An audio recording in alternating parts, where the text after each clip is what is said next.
ఒక కంపెనీ పేరు పెట్టుకొని అమాయకమైనటువంటి పేద ప్రజల్ని గిరిజన బిడ్డల్ని ఇవాళ దాదాపు 200 కోట్ల పైన కూడా స్కామ్ జరిగింది. సో మరి మాట్లాడే ప్రయత్నం చేద్దాం. దీనికి సంబంధించి ఇందులో రమావత్ మధు ఇన్వాల్వ్మెంట్ ఉందంటున్నారు, రమావత్ హిమకాంత్ ఇన్వాల్వ్మెంట్ ఉందంటున్నారు. వారందరూ మరి ఎక్కడికి వెళ్ళారు, కొంతమంది కస్టడీలో ఉన్నారు అంటున్నారు.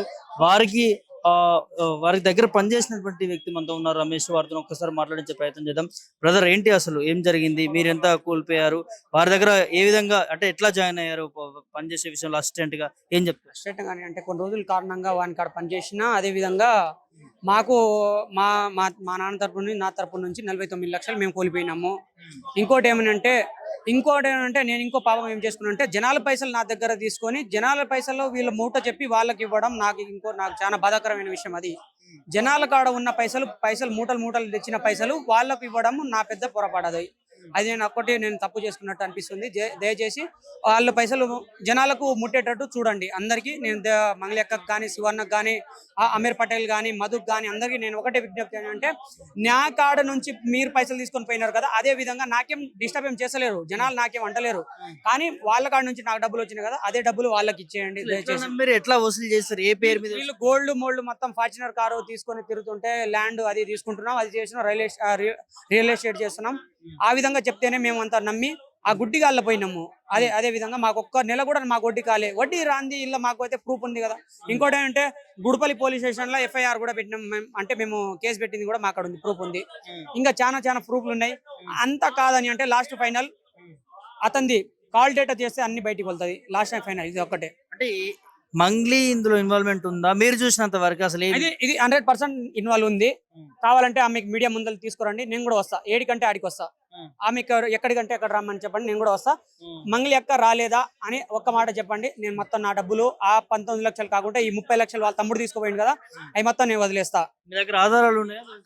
దాని ఫోటోలు ఉన్నాయి. మంగళి అక్కకు ఒక ఫోటో దిగక్క అని అంటే, వద్దు తమ్ముడు ఇక్కడ వద్దురా, కొన్ని ఫోగ్రాల దగ్గర ఫోటోలు దిగాని అంటే ఆఫీస్ లో కానీ మీరు కలిసి వర్క్ చేసి మంగళక్కతో నేను కలిసి పని చేయలే కానీ వచ్చింది అల్ల వచ్చింది, అల్ల కూర్చున్నది, నేను వచ్చిన షటర్ తీసిన నేనే, నా బాధ్యత అది. అల్ల నేను షటర్ తీసింది నేనే, వచ్చింది నేనే, వద్దిపట్ల ఫోటో తీసింది నేనే.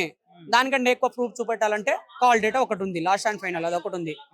అన్ని డబ్బులు అసలు ఎక్కడికి వెళ్ళాయి ఏంటి అది మనకు తెలియదు. అది ఓన్లీ జమ చేయడం నా బాధ్యత, కార్లో ఎక్కించే అంతవరకే నా బాధ్యత. కార్ స్టార్ట్ అయిన తర్వాత నుంచి ఎక్కడ పోయిందో ఏమైందో నాకు తెలియదు.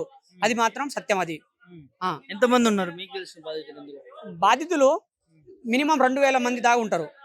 అంటే బ్యాగ్ పోయి చూస్తే ప్రతి ఊరు నుంచి 2 లక్షలు 3 లక్షలు 5 లక్షలు వచ్చినా కూడా ఉన్నాయి. ప్రతి ఊరు నుంచి, నల్లగొండ జిల్లా నుంచి ప్రతి ఇంటి నుంచి పైసలు వచ్చినాయి. ఇందులో క్యాండిడేట్ అని అంటే 100 నుంచి 150 మంది ఉంటారు. అంటే ఎక్కువ నాసుంటోళ్ళు, ఎక్కువ స్టాండర్డ్ గా ఉన్న వాళ్ళు 150 మంది దాకా ఉన్నారు. మొత్తం గిరిజన బిడ్డలే. తెలుగు వాళ్ళు కూడా ఉన్నారు, తెలుగు వాళ్ళు తక్కువ, మొత్తం లంబాడి అనేది ఎక్కువ. మంగ్లీ గారు కూడా అదే సామాజిక వర్గం కదా, అంటే ఎందుకు బయటకు రావట్లేదు మీకోసం పోరాటం చేయడానికి? ఇప్పుడు అన్ని తీసుకున్నాం కదా సార్. కొన్ని రోజులు అయితే ఇట్లనే దాచి పెడతాం మేము, మా తర్వాత మేము వాళ్ళు అట్లనే సైలెంట్ గా ఉండిపోతారు. మేము అనేది బయట మేము రుచిగా అయిపోవాలని వాళ్ళ బాధ్యత అంతే. మీకు ఎలా పరిచయం అసలు ఈ మధు కావచ్చు వీళ్ళంతా కూడా? అంటే మీకు ఫ్యామిలీ బ్యాక్గ్రౌండ్ ఉందా లేకపోతే? మా ఫ్యామిలీ బ్యాక్గ్రౌండ్ అనేది కాదు. మేము ఇంత ముందు ఒక కంపెనీలో ఒక 5-6 సంవత్సరాల క్రితం మేము కంపెనీలో చేసినాం. అదే కంపెనీ ద్వారాగా వాళ్ళమ్మ కొన్ని కారణాలుగా వాళ్ళమ్మ ఇంటికాడ నుంచి చనిపోయింది. అదే విధంగా మా అమ్మ ఆయనకి మొత్తం చూసుకునేది, బట్టలతో కానీ, ఆయనకి తిండి కానీ. ఇక మా అమ్మాయి మెట్టలు ఉంటాయి కదా కాళ్ళకు పెట్టుకునేవి, అవి కూడా పట్టీలు కూడా అమ్మేసి అవి కుదువ పెట్టి కొన్ని కారణాలుగా మాకు అమౌంట్ కూడా ఇచ్చింది. ఆ విషయం మధుకు కూడా తెలుసు. అది మీకు 25,000 జీతం ఇచ్చి ఉద్యోగం పెట్టుకున్నారు. 25,000 జీతం అని ఇస్తాను అన్నాడు. 3 నెలలు ఆయన కాడ కంటిన్యూగా పనిచేసిన, మిగతా 3 నెలలు ఇదే పలారీలో ఉన్నాడు. కేసు పోతుంది, కోర్టు పోతుంది, జనాలు రావడం అట్లాంటివి అవుతుంటే నేను 3 నెలల దాకా అట్లనే క్లోజ్ లా తీస్తా, మధ్యాహ్నం ఆపేస్తా, తీస్తా, మధ్యాహ్నం పొద్దున, అట్లనే అది క్లోజ్. 3 నెలలు ఖచ్చితంగా ఆయన దగ్గర పనిచేసిన. 3 నెలలు పైసలు 18,000 నుంచి 20,000 మధ్యలో ఇస్తాను అన్నాడు. అయితే ఇస్తాను అంటే 3 నెలల తర్వాత ఇస్తాను. అరే రమేష్, నీకు ఎట్టయినా నేను ఉన్నా కదరా, నీ ఖర్చులు నేను చూసుకుంటా, నీకు ఒకటి గోల్డ్ చైన్ చేపిస్తాను అని నాకు ఆ మాట అన్నాడు. వాని బయటికి తీసుకోరా, వానికి కొట్టి నేను చెప్పకుండా చెప్తా, వాని ఇప్పిస్తాను, నేను చెప్పిస్తా, వానితో మాటలు నేను చెప్పిస్తా. మోసం 100% మోసం చేసిండు. గోల్డ్ అంతంత పెట్టుకుంటాడు సార్. గోల్డ్ ఇంత పెట్టుకొని జనాలకు సైరన్ పెట్టుకొని ఫార్చునర్ కార్లో ఎవడే సైరన్ ఇచ్చేది? రాజకీయ నాయకుడి నేను సైరన్ పెట్టుకొని, సైరన్ అది నాకు వీడియో కూడా ఉంది. సైరన్ వేసుకొని ఊర్లలో తిరిగినప్పుడు ఎట్లా ఉంటుంది చెప్పు? నిన్న మొన్న ఈయనకి తినడానికి తిండి కాదు కదా, అసలు వీనికి తిండే లేదు. ఫస్ట్ మధుకు తిండే లేదు. ప్రమాద్ మధుకు తినడానికి తిండే లేదు. వద్దిపట్ల పలుగుతండ, మా మండలం పియ్యపల్లి, జిల్లా నల్లగొండ, డివిజన్ దేవరకొండ. ఏం చేస్తుండేవాడు తను? వీడు ఏం అవరగా తిరిగేటోడు. ఇంత ముందు అవరగా తిరిగేటోడు. ఆ వెస్టేజ్ కంపెనీలో తిరిగినప్పుడు ఏం లేదు, ఏదో దోస్తాంలో తిరుగుతాం అట్లా అట్లా. వీళ్ళమ్మ చనిపోయిన మా ఇంటికి వచ్చేది అట్లానే. పోయి కొన్ని కారణాలుగా మాకు ఇన్ఫినిటీ కంపెనీ పక్కకు పోయింది, వెస్టేజ్ కంపెనీ మళ్ళీ వచ్చింది. ఆ కంపెనీలో డేట్ అయితే ఉన్నాయి కదా, ప్రూఫ్లు అయితే ఉన్నాయి కదా, ఏడైపోయినాయి ఎక్కడ అవన్నీ డేట్లు ఉన్నాయి. దాని ప్రకారంగానే ఎవరగా తిరిగేటోడు మళ్ళీ మధ్యలో ఇట్లా ఇట్లా చేసి మొత్తం మాకు నాశనం చేసిపోయిండు. ఎప్పుడు మోసపోయారని ఎప్పుడు తెలిసింది మీకు ఈ కంపెనీకి సంబంధించి? ఇప్పటికి మోసపోయినామంటే ఇప్పటికి 5 నుంచి 6 నెలలు మాకు తెలిసింది, బయట వచ్చింది. ఏం ఒప్పందాలు చేసుకున్నారు మీరు వారితో? మాకు ఒప్పందాలనే మాకేం చెప్పలే. ఒప్పందాలతోటి మాకు అంత సమానంగా మాకు రానిలే. ఒప్పందాలు బయటనే ఏం చేసుకుంటాడు, బయట ఏం చేస్తాడో. అప్పటికి వాళ్ళ కేసు అయిపోయింది, నల్లగొండ జైలుకి తీసుకుపోయినప్పటి మాకప్పుడు అర్థమైంది, అరే ఇది మొత్తం ఫ్రాడ్ అయింది, మొత్తం డబ్బులు పోయినాయని మాకు అప్పుడప్పుడు తెలుసు. తమ్ముడికి ఏ సంబంధం లేదంటుంది మరి మంగ్లీ శివకి ఏం సంబంధం లేదు? శివకని అంటే జనాలకు అందరికి గుర్తుపడ్డాడు కదా, నాకైతే గుర్తుపడతాడు కదా. శివ జవాను నాకైతే గుర్తుపడతాడు కదా, వానికి నా ముందర తీసుకురా. ఇప్పుడైతే ఆయన అయితే జైల్లో లేడు కదా, బయటనే ఉన్నాడు. ఒకసారి నా ముందర వచ్చి నిలబడి మాట్లాడి. తప్పు చేయనప్పుడు ఎందుకు మీడియా ముందుకు ఎందుకు తను మాట్లాడలేకపోతున్నాడు, ఎందుకు రాలేకపోతున్నారు? మరి ఇదే కదా, ఇవి ఫ్రాడ్ చేసినాము, మేము ఫ్రాడ్ చేసినాము, మా పేరు బయట ఉన్నది, మేము ఫ్రాడ్ చేసినాం, మేము బయటకు వస్తే మా పేరు తక్కువ అవుతుంది. ఇట్లానే మేనేజ్ చేస్తే వీళ్ళకు వాళ్ళకు మా బంజారా వాళ్ళకు చాలా మందికి కూడా డబ్బులు ఇచ్చారంట. ఎందుకంటే నువ్వు మాట్లాడు, మనకు బంజారా కదా, నువ్వు మాట్లాడితే వీళ్ళు కొంచెం తగ్గిపోతారు. అదే విధంగా వీళ్ళు మాట్లాడితే అట్లా అయిపోయింది. అదే మోసపోయారని మంగ్లీని కలిసారా? ఈ వివాదం అంతా జరుగుతున్న సమయంలో కలిసే ప్రయత్నం ఏమైనా చేశారా? తన రియాక్షన్ ఏంటి అసలు? వాళ్ళతోని మంగ్లీతో నేను కలవలే. వన్ టైం ప్రయత్నం అంటే మేము ఒకటే వన్ టైం కలుస్తాము. ఆఫీస్కి వచ్చింది, నేను ఓపెన్ చేసిన, ఆమెకు లోపల పోయింది, అందరు లోపల పోయిన తర్వాత నేను ఏం పని చేస్తాడా? నేను అక్కడ ఆఫీస్ బాయ్ని, అంతే పని చేస్తా. అక్కడ కౌంటర్ నేను చూసుకుంటా. బయటికి పోంటే నేను రూమ్ పోయి పడుకున్నా. తర్వాత ఏం చేసిరు నాకు తెలియదు. అది ఆఫీస్ రావడం 2 టైం వచ్చింది. 1 టైం అక్కడ వద్దిపట్ల తండకు వచ్చింది. ఫోటో ఉంది, కొన్ని ఫోటోలు కూడా.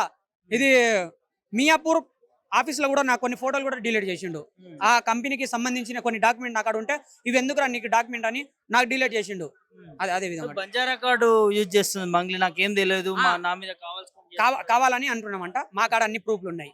దయచేసి బయటికి రా అక్క, మంగ్లక్క నువ్వు బయటికి ఒకసారి బయటికి రా, జనాలతో మాట్లాడిన తర్వాత అసలు మాకేదో ఒకటి చేసే అక్క అని నేను ఒక్కటే అంటున్నాను. పారిపోయింది అంటున్నాడు మంగ్లీ, తమ నిజమేనా అది? అసలు అది మనకు తెలియదు.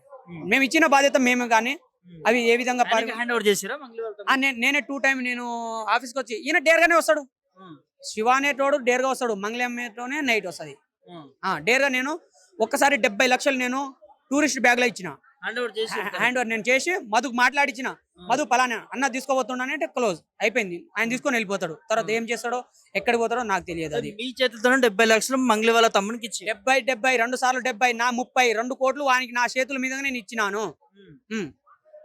ఇప్పుడు మరి దొరకట్లేడు, తను ఎక్కడ పోలీస్ కస్టడీలో కూడా లేడు. ఇప్పుడు కొన్ని రోజులు అంటే ఇప్పుడు నేను కూడా మొన్న నేను బయటకు వచ్చిన, ఆయన ఎక్కడ ఉన్నాడో తెలియదు. ఇంకా ఏం కోరుకుంటున్నారు బాధితుల తరఫున, మీ తరఫున, ప్రభుత్వాన్ని కానీ పోలీసులను కానీ? ఒకటే మాట, మా డబ్బులు మాకు తిరిగి ఇచ్చేటట్టు చూడండి. ప్రభుత్వం కానీ, వీళ్ళు కానీ, మంగళక్క కానీ, ఇంకా శివ వాళ్ళు కానీ, శివ చవాన్ కానీ, అమర్ పటేల్ కానీ ఇంకా ఉన్నారు. కొన్ని కాల్ డేటా తీస్తే వీళ్ళ బయట బంగారం అంతా పడుతుంది. ఎందుకంటే ఆ నెంబర్ కూడా నేను ఒక అన్నకి ఇచ్చిన, ఆ నెంబర్ ప్రకారం తీస్తే వీళ్ళందరికి బయటకు వస్తుంది. థ్యాంక్ యూ అన్న.